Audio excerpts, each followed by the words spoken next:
Don't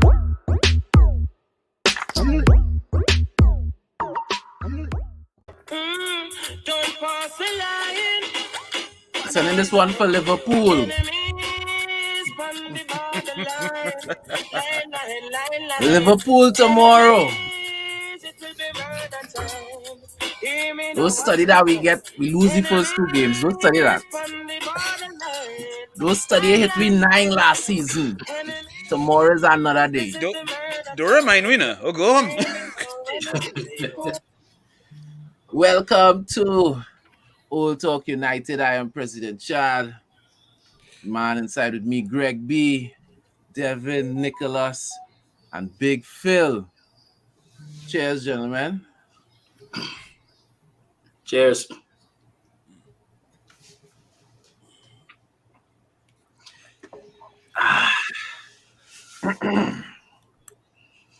That's a nice way to start the show, man. So, gentlemen, we got Casemiro on the inside. I mean, Join us, Nicole. That would be something, wouldn't it? Who speaks fluent Portuguese here? Oi, tudo bem? That's what we talk about. That is Portuguese for hi, how are you? So yeah. Show Good off. afternoon, yes. Show off. I am.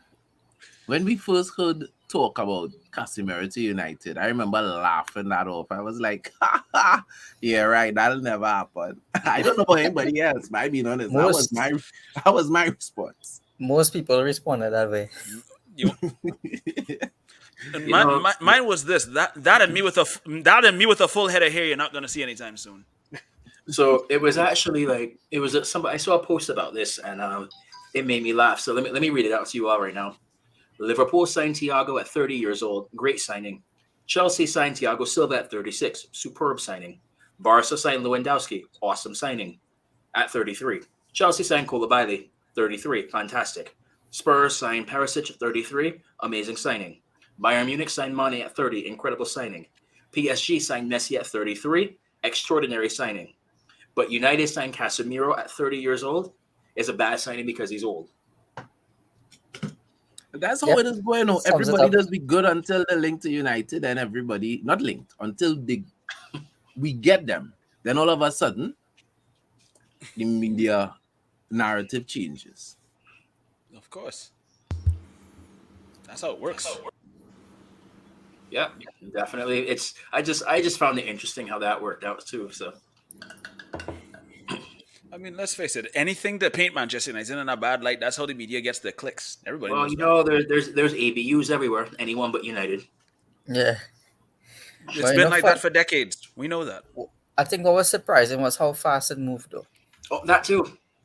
Because that stung me the most. I think it was within after it was more or less rumored within that day and the day after it was more or less completed. That is the second fastest a transfer has happened for Manchester United, apart from Cristiano Ronaldo. Think about it. Prior to that window, when we signed Ronaldo, Varane took about 4 months. Sancho took about 3 months. Ronaldo took 4 Sancho months. Sancho took a whole year. Sancho took 2 years. Yeah. 2 years. Yeah, and Ronaldo took 4 minutes. What does that tell you? Well, I think it was more or less something to appease the fans. Yeah, well, everybody could tell it was something to appease it's amazing the what fans. protests do, and the protests are still gonna happen tomorrow too. So exactly. Yeah. I like this comment from Kes here. The CDM we always needed since post Fergie. You know, one of my Real Madrid fans was really upset that they let him go, but I told him that it makes sense on all parts. Because they get to cash in on a player they bought for $6 million. They've already signed 2 backups in Tuchemeni and the other one. Camavinga. Camavinga. And so it's like, and this guy wants to play and get more. And they have ahead of the World Cup. And they have Valverde. Yes, so I was like, and you get to cash in on him while he still got value, and we need a defensive midfielder badly. So I was like, everybody this makes sense wins across the board for everybody. It almost makes too much sense for a Manchester United signing. With the way how we've been going lately. Real Madrid, I don't know. They seem to know exactly when to pull the trigger. a lot of people thought when they pulled the trigger with Ronaldo, they were going to struggle. Who's going to score the goals? Benzema stepped up. When they pulled the trigger on Varane, people were like, they're getting rid of Varane. And then I think the same season they had gotten rid of this guy had left. They didn't renew Sergio Ramos. Sergio Ramos. And everybody was like, they're going to struggle defensively. Real Madrid just know when to pull the trigger. I am hoping that Casemiro, his injury record is excellent. He's a guy is hardly ever injured. Only 18 games in 8 years. You understand? So, and on top of that, his work rate and everything I hear about his work ethic as well. Like I was like, I am very impressed with this one. Yeah. I was actually stunned that when I read that it actually happened, because I thought it was just another like link or whatever. Let me talk about what needs to be discussed, which is rest in peace to Fred and Fred. Okay, let's talk about that. We have to highlight that, but I thought we were talking about. You should. You see the joke I made about that when Elon Musk was about to buy United. Oh gosh, that had me so spiraling, boy. Because you know I said. Talking about Scott and Fred, I said that in our midfield. So yeah. I mean, if it is that he wants to send a ball to space, just bounce it off a Fred foot. The man touches horrible at times. Well, like all just aside, this Casemiro signing, and if I still don't see it happening. If we get De Jong over the line before September 1st, Scott and Fred are done. Done. They still got the cup competitions. I mean, they're done from the first team, the starting 11. They're done. There are no ifs and buts and maybes about that. They are going straight to the to be honest with you, it didn't matter who we got. Whether we got De Jong, whether we got Milinkovic from France. He's on Rabiot, Milinkovic. Once we get any kind of holding midfielder, any proper box to box, we know that partnership wasn't going to last. And if we get another one, so we have Casemiro. If we get anybody else, De Jong, anybody else, that we do expect to see that. Now, Fred has a shout simply because he plays next to Casemiro for Brazil and do a good job. Now, I'm not necessarily sure that is necessarily the job that Ten Hag will want, because Brazil tends to play a little more defensive than the Brazil that we probably grew up watching. Oh, yes. I don't think Ten Hag necessarily will want that, but who knows? We'll see. Welcome to Martin, Big Phil. Martin is saying long time. Thanks, buddy. Been a busy couple of weeks, so. But I think if we do get De Jong as well as Casemiro, that will be an extreme shocker as well. Guys will be. Up to now, they still haven't ruled it out. They still say he is still Ten Hag's number one. They're actually going to put in a newly revised bid on Parley on top of that. So it's like they're still going to push until they wire. So that's the understanding. Anthony is pushing for a transfer, and as well as I need to ask about that. Okay. How does everybody here feel about possibly paying 100 million for Anthony? I don't mind, honestly. It's not our money, so I don't care. Yeah. Well, actually, it's our money. My thing, it's damn sure ain't the Glazers' money. I'm very interested in that striker who's getting coached by Van Nistelrooy right now, Cody Gakpo. Gakpo. I'm thinking he would make the better choice, but sorry, go ahead, Chad. I don't have an issue with the fee so much because it's late in the transfer window and we're desperate, right? If you had asked me that a month ago, I'd be like, hell no, Anthony now worth 100 million. But my thing is, we still don't have a number 9. There's another winger.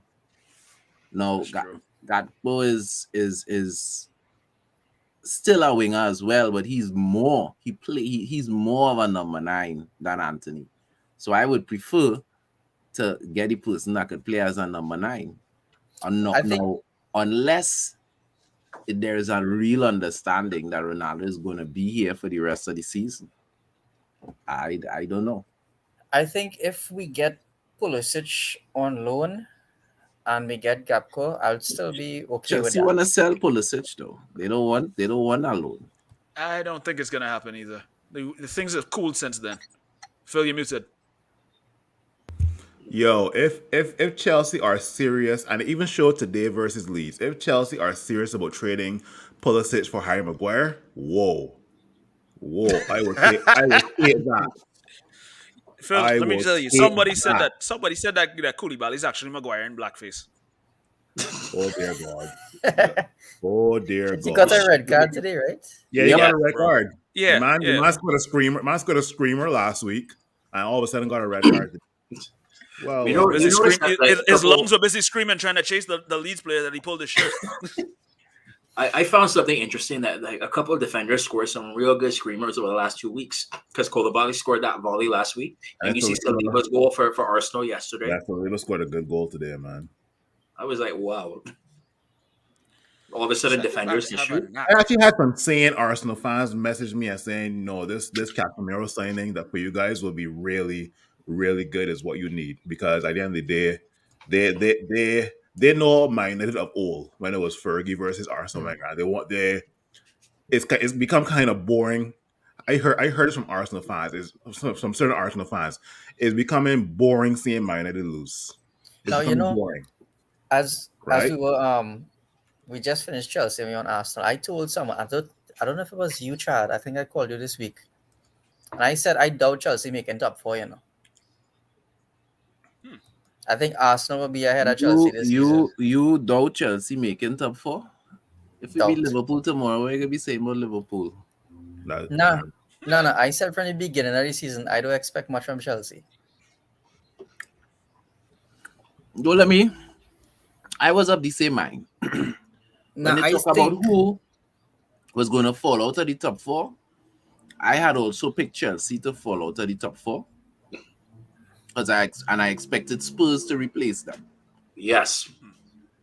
inside. It seems to be going on course right now.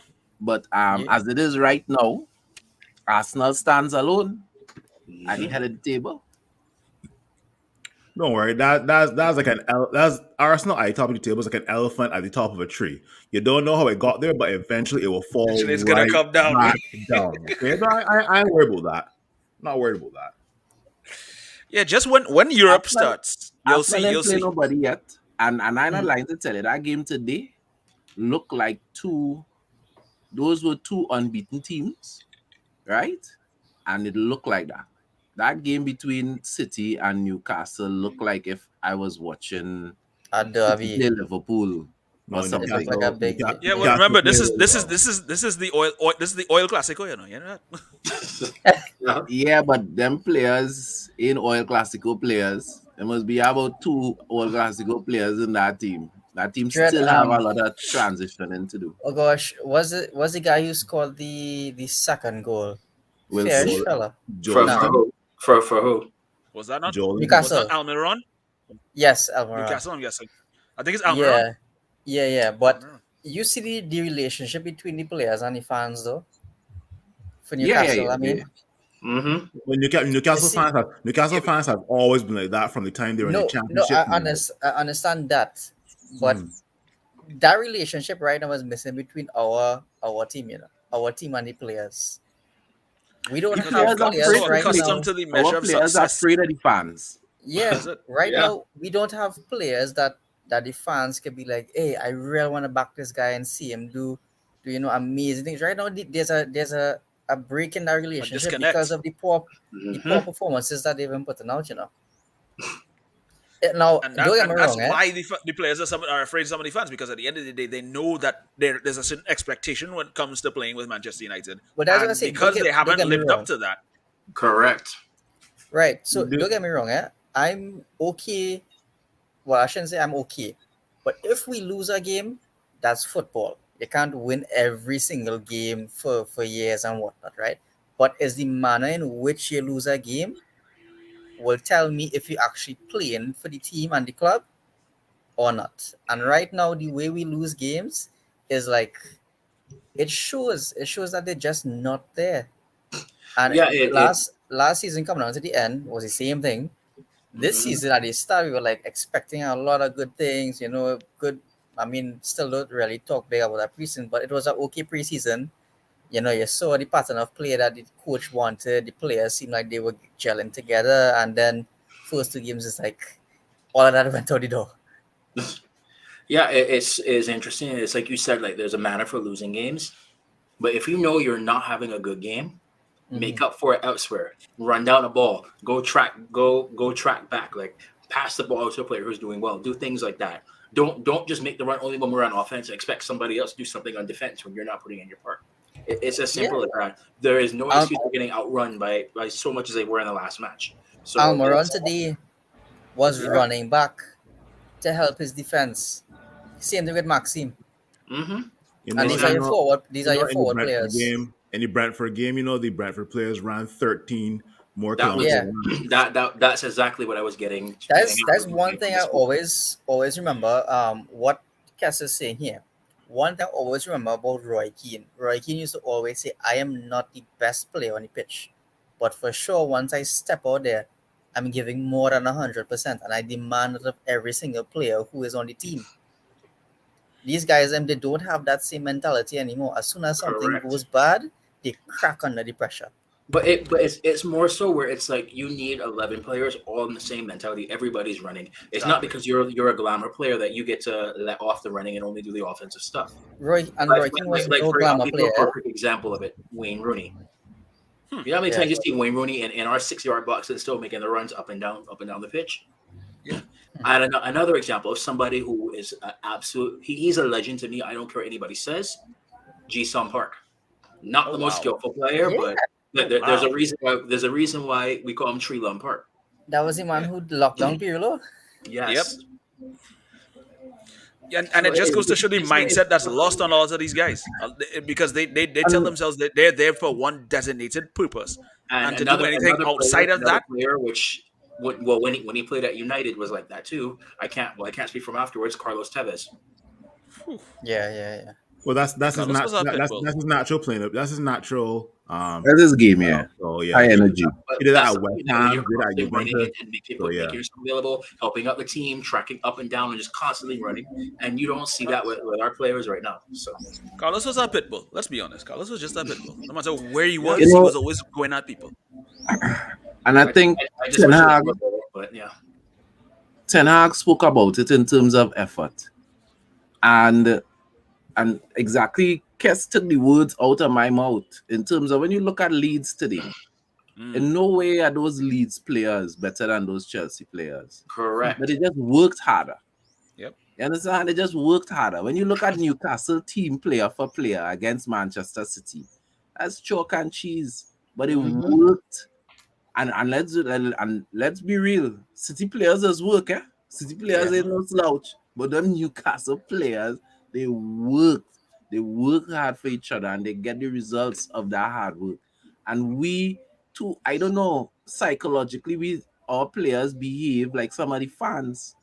They go out there like, yeah, we are Manchester United. They're just supposed to come to us. Exactly. We're supposed it's automatically supposed to happen. It's called entitlement FC. When we concede that goal, they just see everybody face like, what going on? I remember why is this happening? Bruno was saying stuff about we are Manchester United. We might be Manchester United, but if you play shit in the Premier League, you're gonna get beat. Who you are. There was a player before early 2000s. I can't remember who it was, and he said you have to play every single match you're playing for Manchester United like a final, because if that team beats you, it'll be on DVDs for 20, 30 years to come, that one match. So you have to go out there because this is a cup final to a bunch of other teams. I think that was Quinton Fortune. That mentality. I remember somebody was saying last season. I'm not sure which team it was, but a player came on and said they were looking at how to not defend by watching United tapes. That's probably De Bruyne. No, for real, serious thing. Somebody came on and was like, the coach showed us a tape, but it was like, this is not how to defend, and it was a tape have you heard United. Have you heard Ibra's comments lately about United? Which he said, ones? I think he said Barca's women's team could beat United's men's team even if they're pregnant. Yeah, Meanwhile, he couldn't get out of the Champions League group with AC Milan. that's just going overboard. But the worst was when last season where we played Man City and Pep Guardiola made no subs against us, and he was asked why he didn't make any subs. I was like, there was no reason to. That was definitely another turning. The Another second turning half was point. a training session for City. Yeah. Yeah, he did. That was They another were turning just point where we kicking noticed. and we all like they playing with cones. If you can't And- get any more demoralizing than that, you have a team that's No. not bringing out any substitutes. That's what I was gonna say. If it is I'm in a game, right, and I realize the next team just making a fool out of us on the pitch, how I'm gonna feel extremely humiliated. The fellas was glad that it was only 2 boy. This is an interesting question from Martin Phillip here. he thinks that we could only go up from here. I don't feel the same as Martin on this Nah, one. we still have to lose to Liverpool, and we got another 3 or 4 Yes, games because we still don't have mark, Casemiro yet in there. So I think there's still more to come. And they say Especially with the players knowing that the fans are going to be protesting and there might be some walk. Actually, with the less fans at Old Trafford, the players might actually step up because they won't have the fans harping on them. So that's a possibility as well too. well during the pandemic. That's when we played our best. man. Exactly, but Those I three still guys. think the pressure is still going to get to these players. So That shirt, the shirt too heavy for some of them fellas.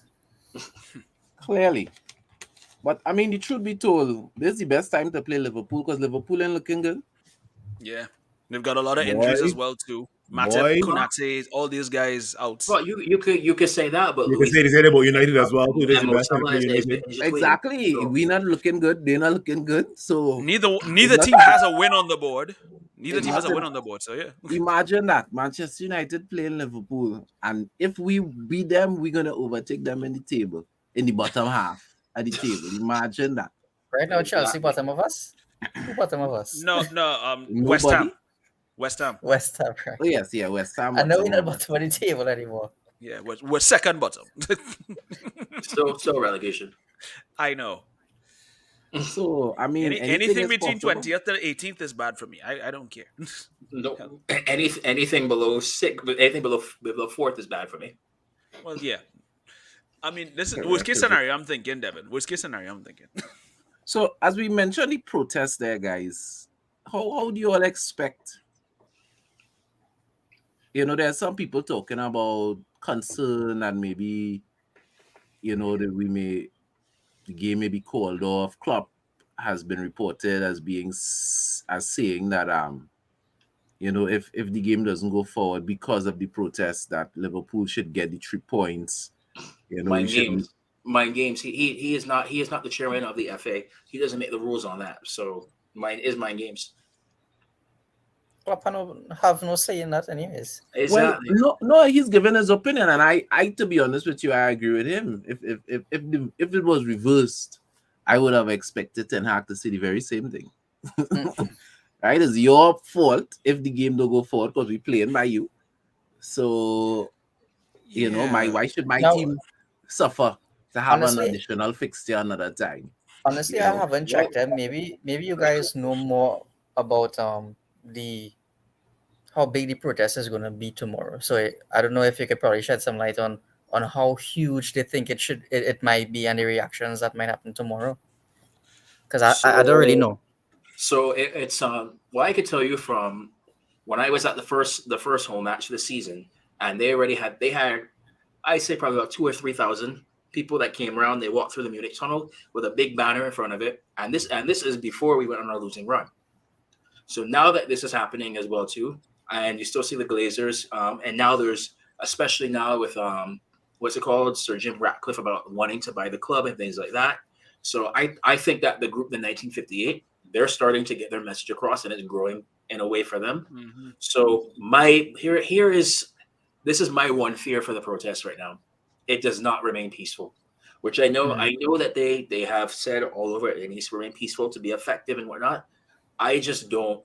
I think there's always one that was screwed up for everybody else.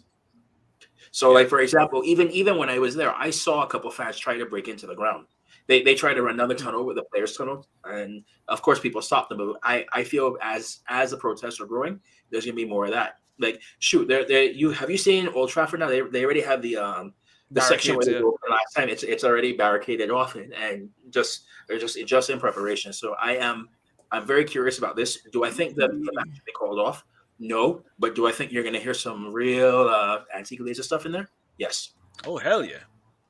The I'm gonna just say, Manchester Metropolitan Police, I know they're gonna be more than prepared. Mm-hmm. I expect there to be large crowds outside.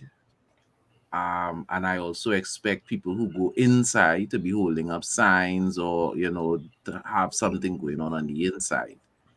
I don't think, I think it'll be hard even if people wanted to shut down the game because I think the Premier League and the police are prepared.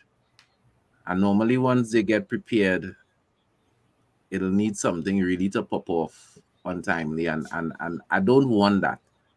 To me, the most effective anti-Glazer protests are the ones that are happening commercially. Mm-hmm. Like Trivago had to put a pause on people making not recommendations. What do they call it? Reviews. bookings. Reviews. Yeah, Reviews on their site because You're one having thing as well too. TripAdvisor, I think it was. Or yes, TripAdvisor because one of the Glazers companies is a resort. Is involved. Yeah. And people were typing in all kind of bad reviews and their star ratings were coming down. One of the female Glazers, I think she owns a retail store. And Darcy Glazer, yeah. right? People were going on there and typing bad reviews and they had to suspend that for a while and then start to filter. And these things are having positive effects. These are things, Shoot, when we had stopped buying kits for a while before Ronaldo came, and Adidas had to write a letter and talk to Manchester United saying, "Watch, this not working for us. Your numbers look low." look at our shirt sponsor right now. They've already said 1 year into the contract they're not renewing. So people may think that these things are just as important and to me even more efficient because it hits the Glazers directly, right? To Where it know hurts that their pockets. So, yeah, because when you protesting in Manchester, if they're not there, they're in Miami, they're not really too affected by that. They're not hurting their bottom line, right? Let's be real. The tickets are already sold for the game. If you don't enter the stadium, Still got the money. you're losing out on your money, right? I'm not Exactly. doing them anything, right? But these actions and the size of the protest outside, these are the things I think that are really so is coupled. And that's the nice thing with the online ways to protest. We could get involved in that. You could go and send an email to a United sponsor and say, watch, I don't like Glazer thing. I mean, these things have an effect.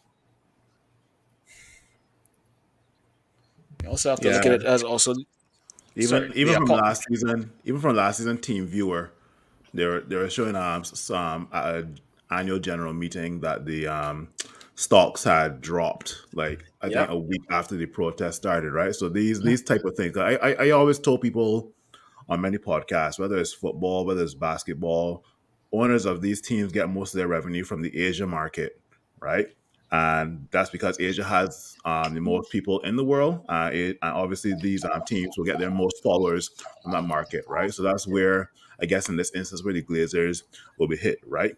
Now, do the fans that live in Asia care? That's another question for another time, right? But I know people who are closer to the football where you're living in North America, you're living in the UK, right? They have more of a care for going to Manchester United games because for somebody who's living in Asia, the closest they'll get to seeing a United player or seeing a United game is of two things. If they see it on TV or if that team is taking a tour of Asia, right? Versus somebody who lives in the UK or in the States who can just take maybe an hour drive to Manchester or even fly over from the States, whether it's like a 5-hour flight or 8-hour flight. That's their way of getting to see their team play. But somebody who lives in Asia, right? The most they can probably do is cut off their streaming service, and that's about it. And why would you do that? Why would you That's not not- want to watch a team? But You I know? think the team viewer sponsorship though, I think the reason why they are pulling out is because they don't have the funds because of bad investment they made elsewhere. And that's why they have to pull the sponsorship from United. So it's not really anything to do with United. It's twofold. One, they were expecting positive feedback, obviously, if your Exactly. name is on a brand. And because of the toxicity of the brand, they're not getting that. Plus, things going bad elsewhere. So it's kind of like, it really don't make no sense for them. It's basically they have an escape there in itself. And you see how the protests are going so bad. I mean, the Apollo Group, which is another side God. company that's involved with the Glazers, they have also held back from taking any shares as the Glazers are looking to sell. So United. because I looked into that one as well when it came to the Apollo Group, and essentially I don't think they want to buy any shares particularly. They were just trying to help out. It's mainly two Glazers with how much money they could really get, because it's mainly Avron and Joel that want to stay in and have majority ownership of United. The other Glazers, whatever their names are, it don't really matter. They want out. They said that they don't want to deal with this, but for some reason, Avron and Joel still want to continue to do what they're doing. So, but if Apollo took over, if anybody here is familiar with private equity firms, how they work, actually, it's mainly asset stripping.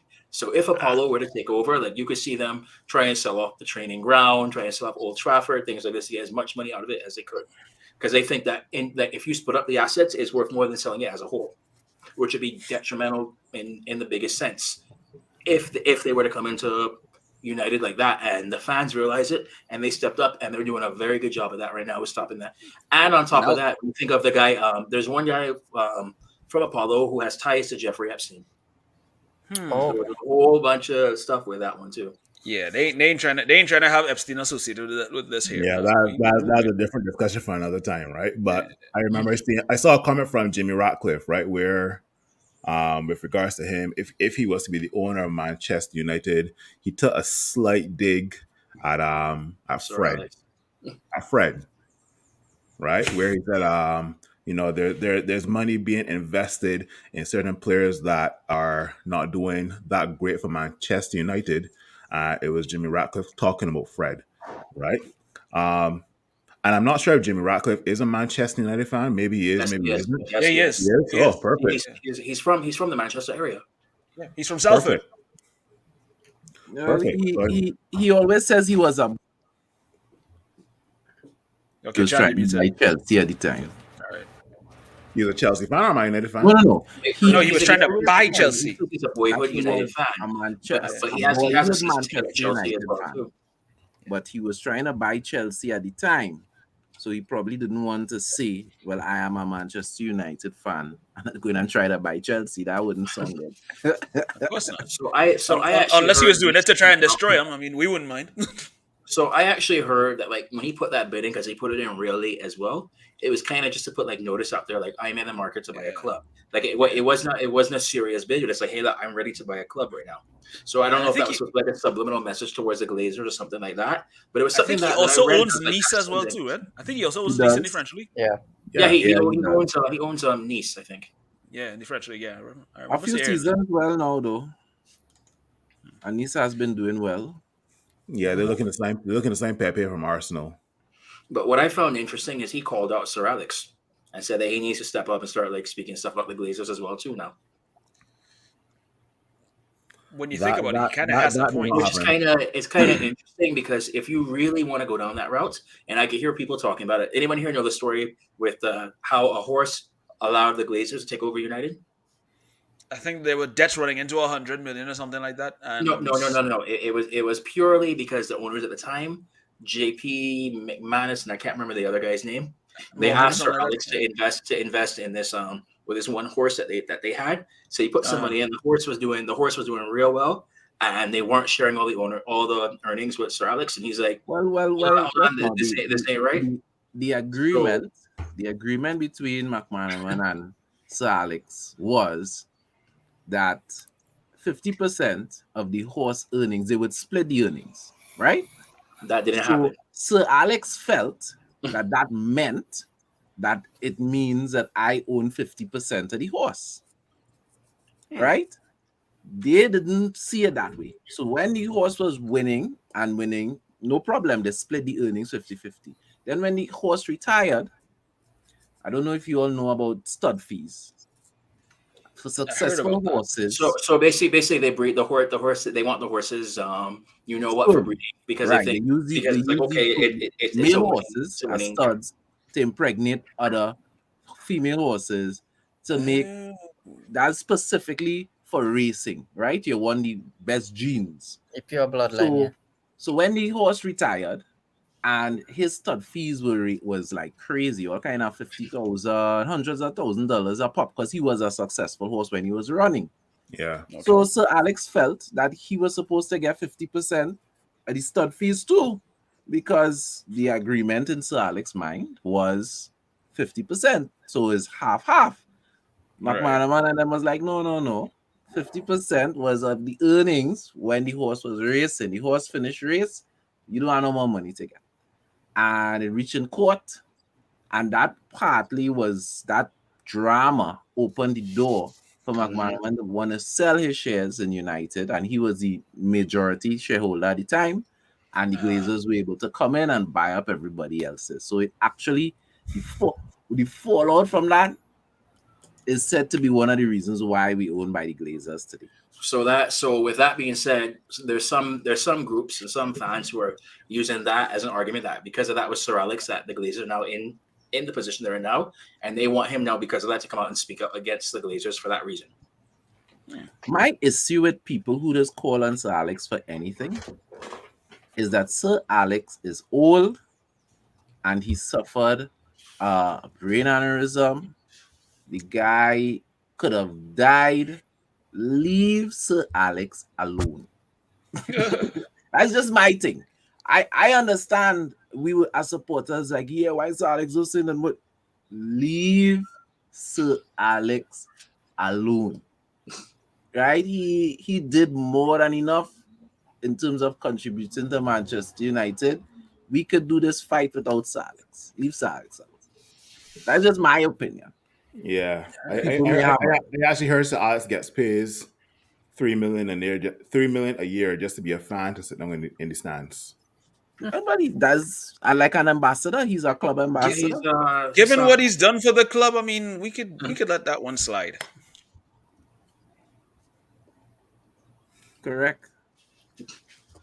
But yeah, I just personally hope that Sir Jim takes over, because then I think if he takes over, then I think we will be the third richest owners in the Premier League. Now now obviously, like the Saudis, they have hundreds of billions, and then you have Sheikh Mansour. Man City, I think he's like in the 20 billion or something like that, or something like that, and then you would have Sir Jim, who's at like 12 or something like that. So you figure, well, he probably wouldn't buy it all out, right? He'd have some consortia people that invest here and there, but you know what? At least it's a fan who's actually in the ownership. The thing is, right, the Glazers value United at, I think, 4 or 5 billion. Mm-hmm. Somewhere around there, yeah. Yes, 4 billion. So he has that. He has that. No. What I'm saying is, imagine he has to put out 4-5 billion, right? Mm-hmm. Plus stadium needs to upgrade. That a lot of other facilities need upgrading. Then you have there's another extra billion on top of that. But he has it. That's an extra 2 billion after that. So you're looking at an investment of 6-7 billion. But then he still has 6 billion left over after that with his net worth. Yeah, but at the end of the day, you come and spend 50% of your income to buy something, you would do it. Yeah, but all depends on if the rewards. He's a fan, isn't he? If he loves it that much, he'll probably value it as nothing. And that's why I was saying I think that he would form some consortium and have multiple people come in, but he would be the majority. And this guy Knighton was saying the same thing. Oh, yeah. That is irrelevant. I don't look anything into that. But if the rewards outweigh the risk, then within, let's say, 10 years, right, Jamie Radcliffe could be getting about that 6 billion and more within the 10 years. Even then, you don't have to take out any dividends and whatnot. Just the team is successful. You stop taking funds out of the club and let the club run the way it's supposed to be. that value comes back, and when he sells the club, he The makes whole- that money back and then some. The whole dividends thing is something that really tends to cripple the club too, because remember, that's money that could be invested into the team itself that the owners are pocketing for their own. So we have to look at it from the perspective of what kind of ownership Sir Jim Ratcliffe wants to have when if should he be able to take over the club in its entirety. We've had to deal with them taking out dividends, the Glazers taking out dividends for the last 17 years. We've also had to watch them basically allow the stadium to get to the point where it's at. If Radcliffe really cares about the club, he would probably put as much money as he possibly could into it. And I'm hearing that a lot of fans would be backing his move. They'd probably be able to buy more merchandise and other stuff like that. So that in itself shows that the fans are backing this takeover should it take place. And this is one instance where if Sir Jimmy does buy the club and he does raise ticket prices, fans will still buy tickets because at the end of the day, they're United fans. A United fan has taken over the club. The Glazers are finally out, so he could raise the ticket price by 20-30%. Fans will still buy. Old Trafford will be still sold out because you can see that the vision of Jimmy would be to improve the stadium, right? Maybe expand it some more, and fans will be willing to put in that extra, I don't know, 30 or 40 euros just to buy a ticket for. Because It's not so they'll much. look at it from the aspect of they'll be looking I at it from the don't- aspect of it's one of their own taking over the club. So I more actually don't reason. think he would raise. I don't think that's the thing he would raise the prices on, because Old Trafford I think has the cheapest pints in the Premier League. yeah, they do. So I think he'd be looking at it from that. Not so much. He wouldn't raise the price of tickets at first. He'd wait a couple of years, get them successful, and then it would start going from there. However, I can see those pints going up first. So Everybody doesn't drink beer, but I guess where you're coming from, though. Yeah, we had the bottom line is fans would get behind any genuine attempt to raise money to genuinely better the club. We will actually be linked. We will actually be linked with quality players instead of like Arnautovic and Rabiot and these stupid men. My God. As we started back talking about players, Josh Rollins had asked what are our thoughts on Gakpo a while ago. I for one, I've only seen like videos of the youth. If it was me and I had to choose, and everybody here knows I have been championing the cause of Anthony since before the transfer window opened. Anthony was the one player I wanted at United. If it was up to me right now, I would probably go for Gakpo simply because I think he's a little more of a number 9 than a winger. And I think we need that. I just think we need that. I think we need options up front.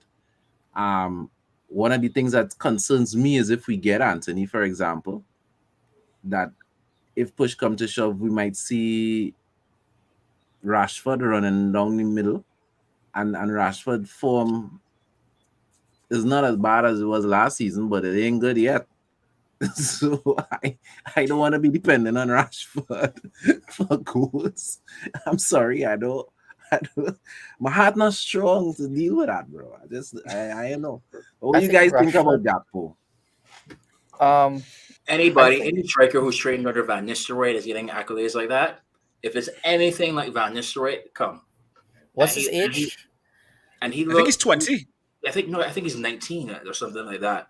Okay. Well, So like you can get in better. early on him, and he also looked pretty decent in that. I was watching that Champions League qualification game versus Rangers, and he looked pretty decent in that too. So it's like, all right, let's see what happens. I'll make a comparison to Jesus. He's 20.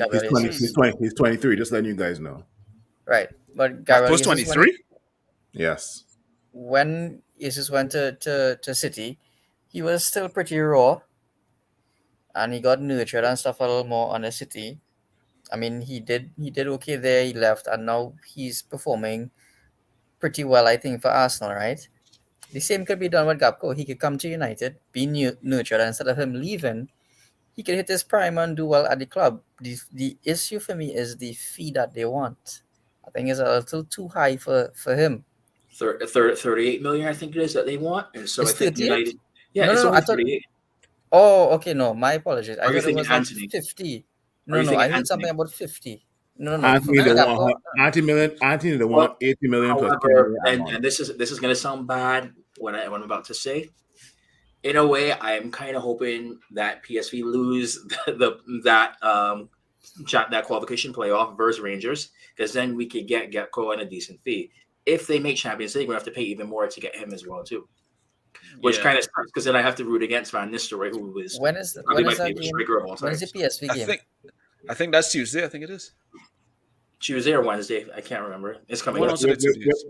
With regards to what you asked President Chad, Gakpo or Anthony, I am more for goal scoring options, if you know what I mean, right? Because both are goal scorers, but at the end of the day, I don't want to be a case where there's only one person or two people at Man United scoring all the goals, right? That could be a good thing and a bad thing, because if that one person gets injured, then it's like who shares the bulk of the goals now, right?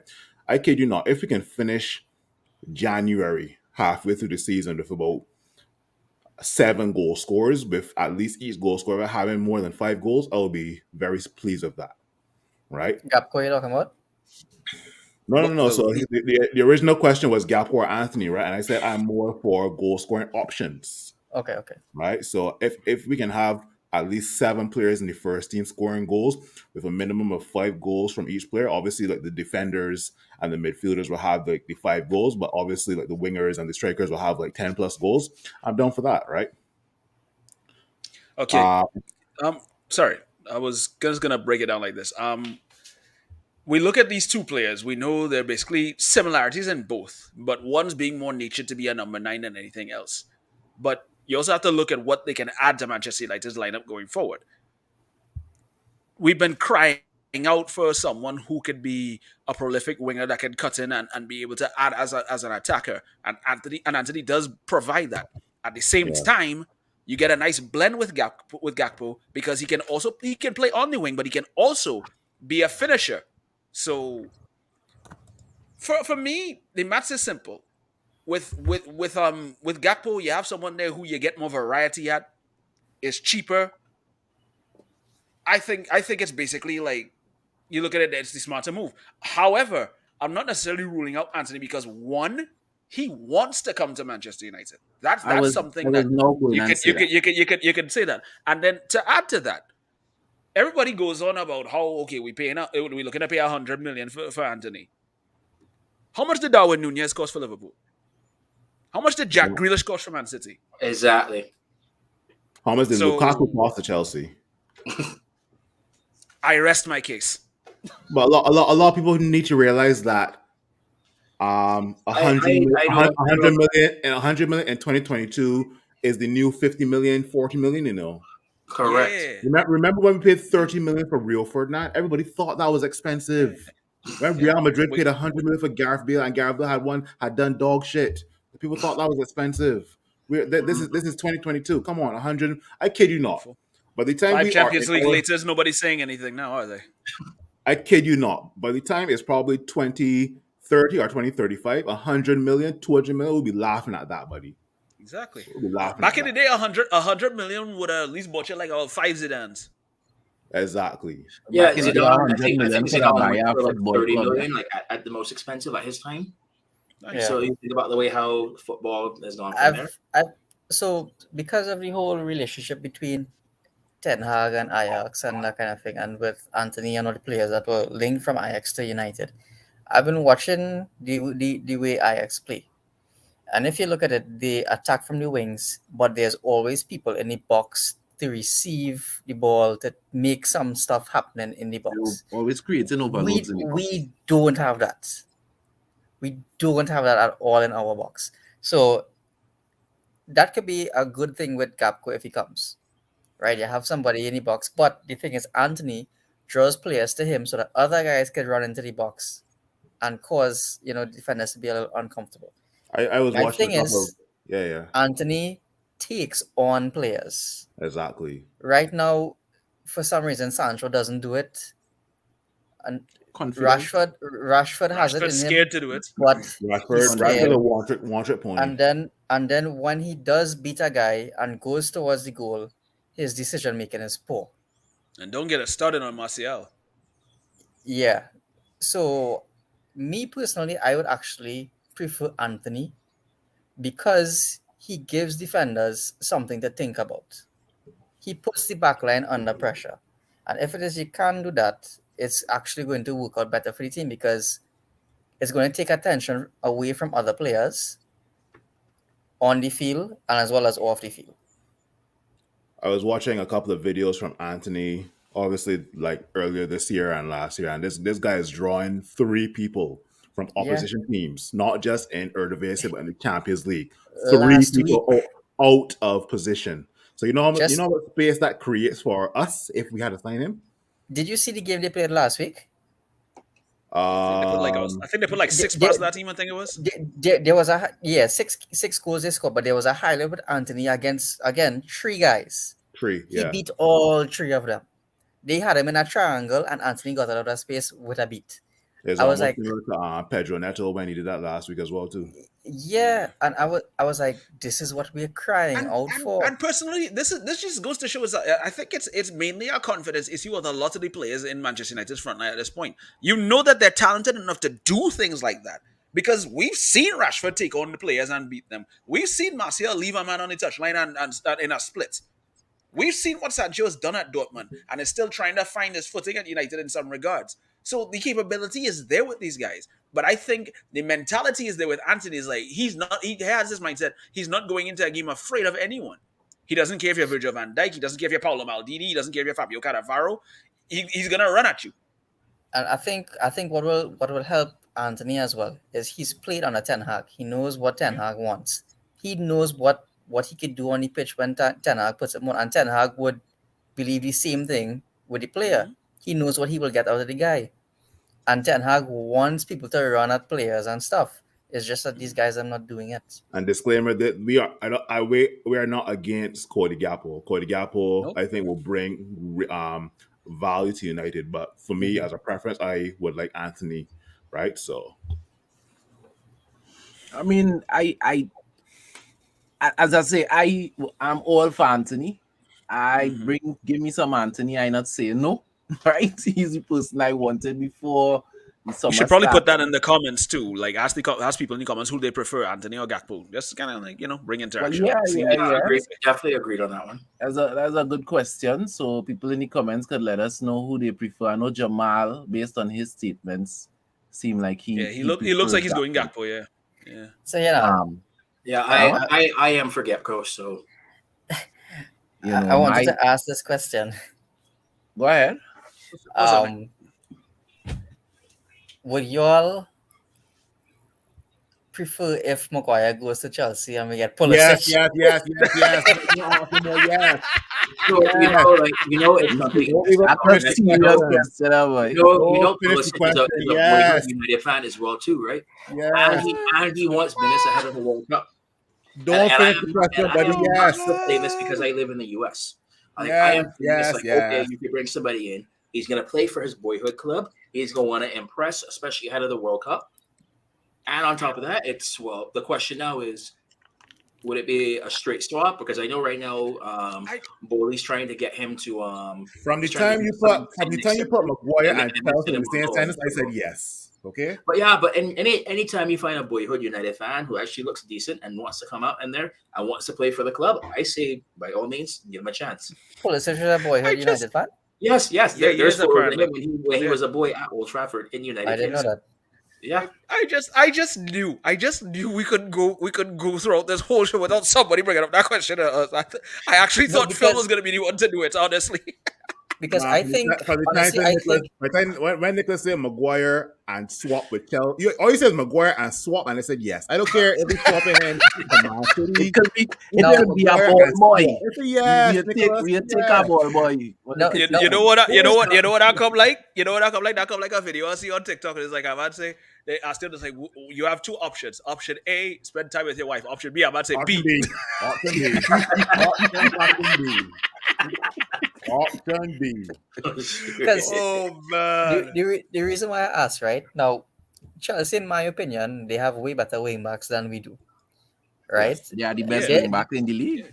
Their issue right now. I ain't too sure on left back, but Reece James is. I want. Well, I would have taken Reece James, honestly. Yeah, Oh, yeah. I would.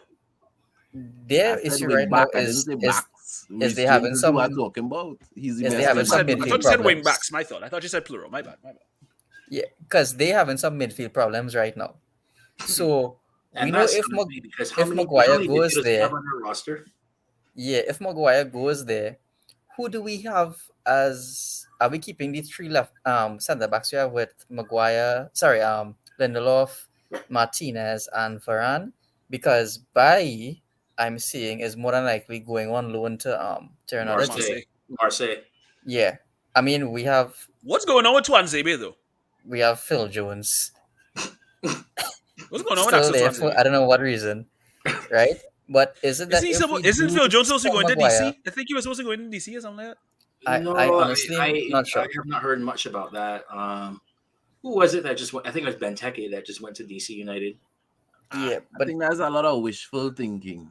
But if Oh, Maguire that- goes, do you think that we would be shorting ourselves as centre back in case injuries happen, or do we have enough people in the back to come in if we have an injury crisis? I got a feeling if Maguire does go to Chelsea, I think Ten Hag will have to make that decision prior to knowing Maguire is going to go. So he'll probably, let's say we get 50 million for Maguire, he'll probably allocate maybe 40 or even the whole 50 million to get another either two defenders or one supreme centre back, right? So or one up and coming centre back that he could pay 50 million plus and maybe extra 30 million for, right? So, but no, Maguire and swap, you have me. So yeah, Oh man, hey. sad to see Bailly go on loan to Marseille because I still think he is required at Manchester United. But for playing time and obviously to be considered a starting centre back for Ivory Coast, he needs to get some playing time in, right? So, But I think the Man agreement United they have, Yeah, but is his if they injury qualify issues for have been a Champions League. problem, yeah, but if they do qualify for Champions League, I think they have they Option are to buy him? required to buy him. No, they are required to Yeah, buy they him. have an if option they to buy. qualify. They have an option to buy though. They No, have not an to buy. option. They have to buy him if they qualify for Champions. From what I saw, So they're Alright. saying here that Marseille would pay all the wages if he goes on loan, and the deal also includes an option to buy next summer, which would turn into an obligation to make the deal permanent if certain terms are met. Yep, that's Yeah. term. and the That- Champions League, I think, is the term that makes that happen. Right. I honestly can't think of any centre backs that we can buy though. Other than the guy from Monaco, I can't think of any other centre backs we can buy. Which one from Monaco is So it? what about Pau Torres? Benoit Badiashile. Oh yeah. I know Pau we've been Torres? monitoring him from time. Yeah. And we were linked with Pau Torres last year, Mhm. Yeah, we were. or was it He's been linked January? with Pau Torres for 3 For seasons now. a few seasons now. No, if What- if what- if one, David De Gea if David De Gea is stripped from the number one goalkeeping position, would it make sense to bring Pau Torres anymore, or are you not thinking that deep per se, or isn't that deep? Just to throw that question. I am trying to figure out your logic with what you're saying with this right now. Yeah. Because Pau I Torres is one think of the- Henderson has it next season already to begin with. Say Because that again? especially if Henderson shows his footwork is good. Because we all know the new modern goalkeeper has to be good with their feet as well as Exactly. the saves and the distribution as well. So I think if Henderson shows it at Forest, like it's pretty much all right. De Gea, you had great, like you leave here as a legend. You did 12 years of great service, but it's time to move on. Mhm. Because you think about it, like City did it. They got rid of Joe Hart and look at Yeah, it. and Joe Hart's still a legend at City. I can't really think of like anybody at Liverpool like that because Liverpool had a few goalkeepers that went through. But yeah, so definitely City did it. So they showed the example, and then they went in and brought City did it, and then Liverpool brought in a ball playing goalkeeper in Alisson. So you can see it as Liverpool's last good goalkeeper was before Alisson was who though? Oh my god, Pepe Reina. Pepe Reina. Yeah. Karius. You said Carrier. Good for who? For us. Good for us. Good for Gareth Bale. That's what I said. Good for Gareth Bale. No, he's right. He's right. He's right. And Benzema. But you know, Gareth Bale, since that Champions League, that man was never the same, you know. No, Bro, he's fallen off the face of the earth. He had a loan at Besiktas and that and all didn't work out well. Besiktas was trying to see how fast they could cancel the loan. That's how bad it was. But yeah, I all that just not matters is feeling- in the gym. Though you seen the photos of him recently? Who did I carry us? Yeah, man looks like a bodybuilder now. the man on that Well, he Bayern probably- Munich diet. Like it kind of. He probably had to get into wrestling. Like this fella on Martin NK. Where's looks now compared to when he was playing? Oh, The man on that yeah, the man on that Bayern Munich, the man on that Bayern Munich training regime, buddy. Pretty much. Now all those aside, that Bayern Munich training regime is no joke. When Lewandowski, Alphonso Davies, and who else was it? It's that one midfielder. I forget. His Even name. Coutinho. They showed, when he they went to showed Bayern. pictures before they joined Bayern Munich, and when they were at Bayern Munich, these guys look like they should be in, I don't know, Mr. Olympia or some shit like that, buddy. I kid you not. Or Muscle and Fitness magazine or something. Exactly. But I kid you not. After next summer, I think this is last season. That was the guy, Leon Yeah, Goretzka. His Leon transfer. Goretzka. Goretzka. Yes. Yeah. Another player I would love at Manchester United. You know, What's right now? The player fractured that- his tibia. Yeah. Yeah. If there was any one particular player that I would take in a heartbeat, to have at United in our center or right back position, would be Kimmich. Oh, obviously, yeah. Alphonso Davies. Oh, yeah. But I mean, we just got him last year. I am not just saying that. Kimmich gives us a nice variety too because he can play right back and he can play as a defensive midfielder. Davies in a heartbeat. It's not even about Kimmich. It's all about Kimmich's IQ to adapt to whatever position he plays. Reminds me so much of Thomas Muller, right? My God, Kimmich is such an intelligent player. Not just Thomas Muller, Philip Lahm. Yeah, him as well too. Yeah. Another guy who has never gotten a red card. That was a like for like swap. When Lahm pretty left, much. Kimmich came in. And that's the thing Guys, you have you to all- admire about Bayern Munich's recruitment, because they have an ability to find players that can fit in seamlessly into the team. Yeah, they have the whole German league. I mean, Well, yeah, I remember Germans are all about efficiency, and they have that perfected with their system. So their recruitment. It's very easy for them, you know. They just as I said, they have the whole totally German recruit league. from one league.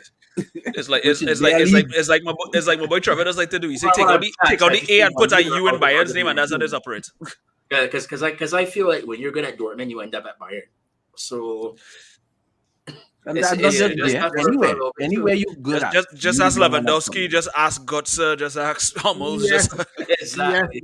Yes and no, because I mean, like the likes of Aubameyang and Haaland, they escape. well, they basically breaks from selling them to Bayern, but give Bayern a chance if they wanted Aubameyang, they would have taken it. But exactly, they didn't want Aubameyang, and at the time They didn't want Haaland Royce because of- either. because of who his agent was. Well, Aubameyang.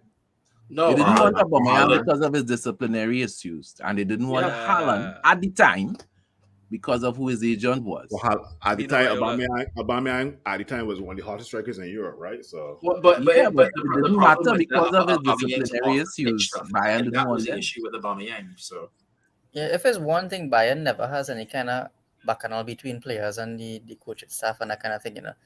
It was only with- They're not afraid to let men know, hey, this offseason. shape up or you're going in. Yeah. That's how they It are. was only because of Lewandowski how he really wanted to go that it was having that issues with him training. The And, man wanted to go somewhere just to get his watch stolen off him. yeah, so Yeah. Yeah, apparently Lewandowski getting his watch stolen is Barcelona's sixth economic lever.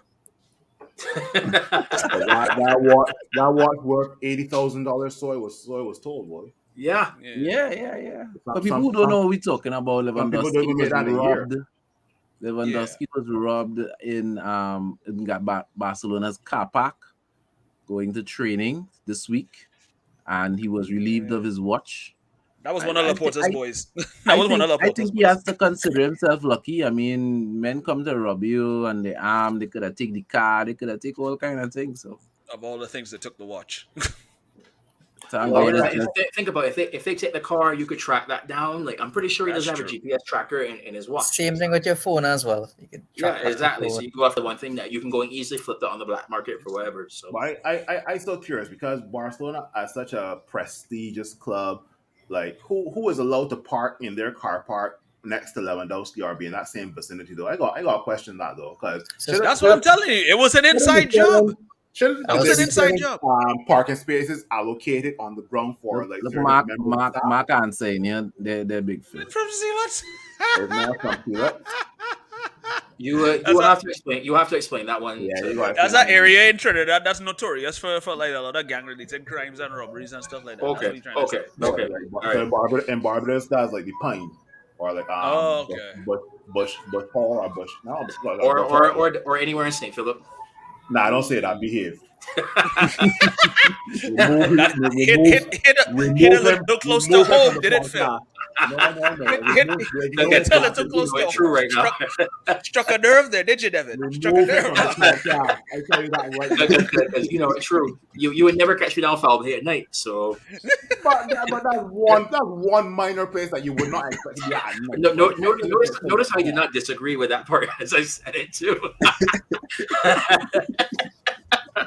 Anyway, Fellas, it's been around that time when they want to kick us out the bar, but I mean, I But you can't see, leave they always without. want to kick us out when we're having a good time. You see how they are? I can't leave without. We can't leave without asking the question.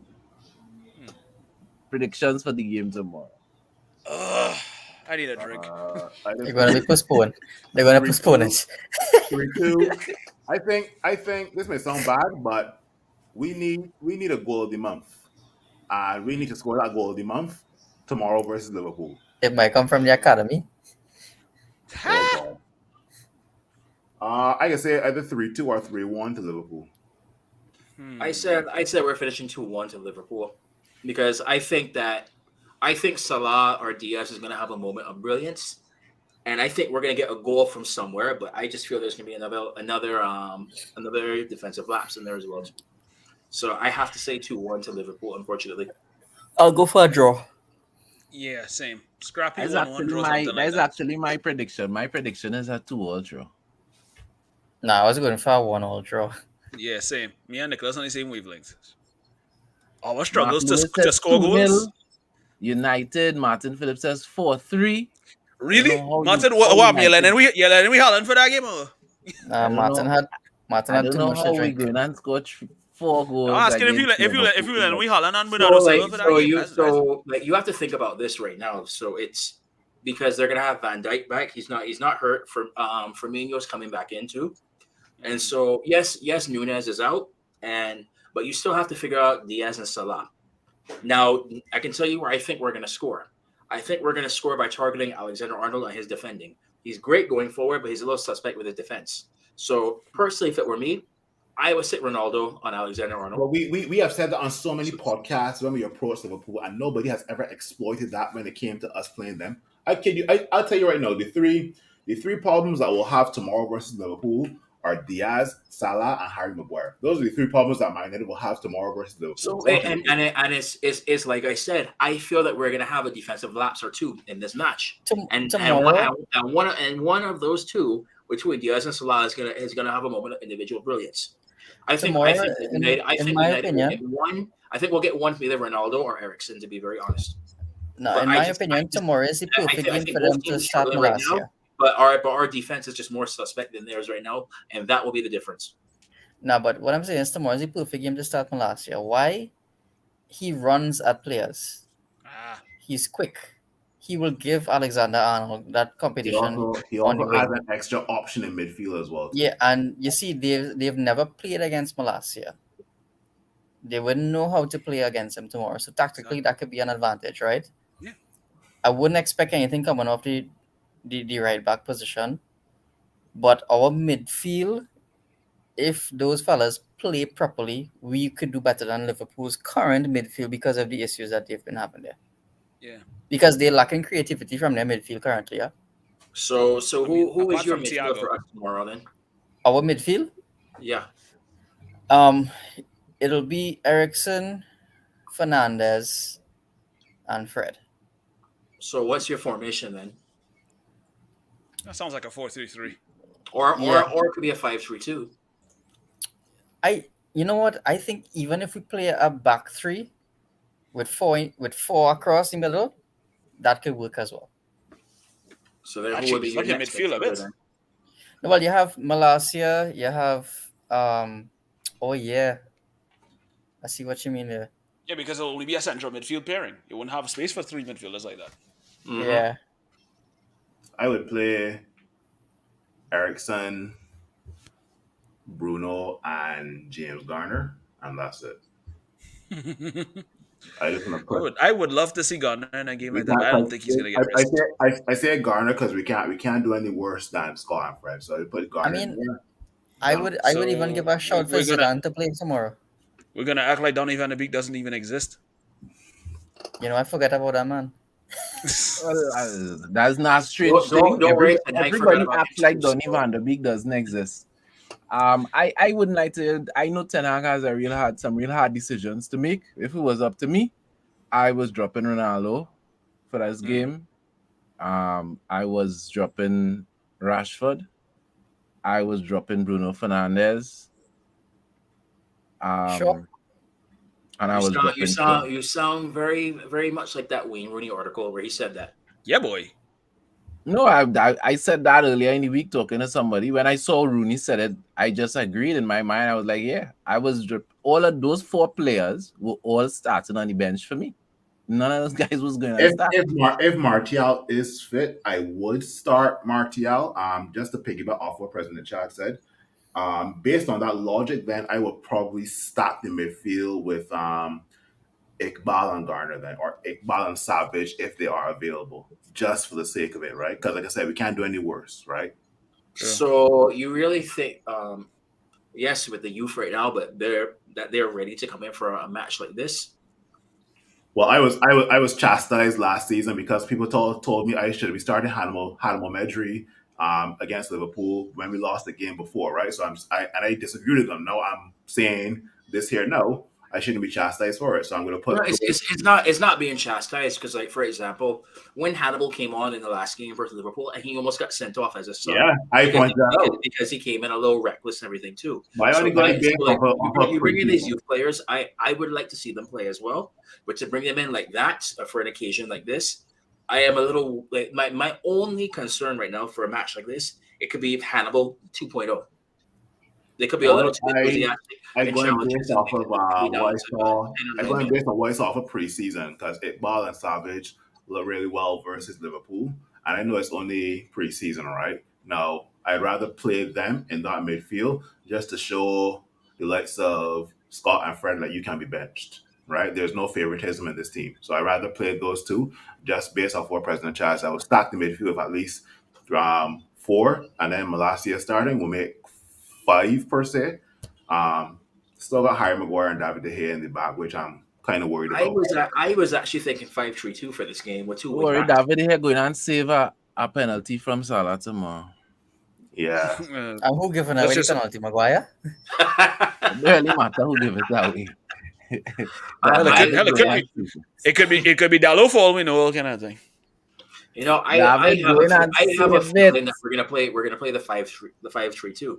Like they're gonna use some of Ole's tactics for this one, like where he always seemed to step up versus City and Liverpool with that 5-3-2 with the 2 wing back running up and down the pitch. So you could probably stick, I don't know, Shaw and probably Dalot out there, and then stick Wan-Bissaka and Malacia as the two fullbacks. And then now the question is it Maguire or Varane as the one center back? So you're not playing Martinez for this at all? I would actually put Martinez in the midfield. Defensive mid, personally. It'll be Garner, Martinez, Christian Eriksen, and well, as much as I agree with President Chad and dropping Bruno, we can't drop Bruno and Ronaldo. Some idiot has to play up top, right? If Martial is not fit. So you got to play Bruno up top. Once Martial could stand up on one crutch, he's starting, yes. Once Martial can stand up on all 3 legs, we're good, man. So he'll start up on top. Yeah. All 3 legs. Wow. Yeah, that's that. Gentlemen, as always, It is a pleasure. It's about that time. Cheers. Enjoy the rest of your Sunday, people. Yes, we go.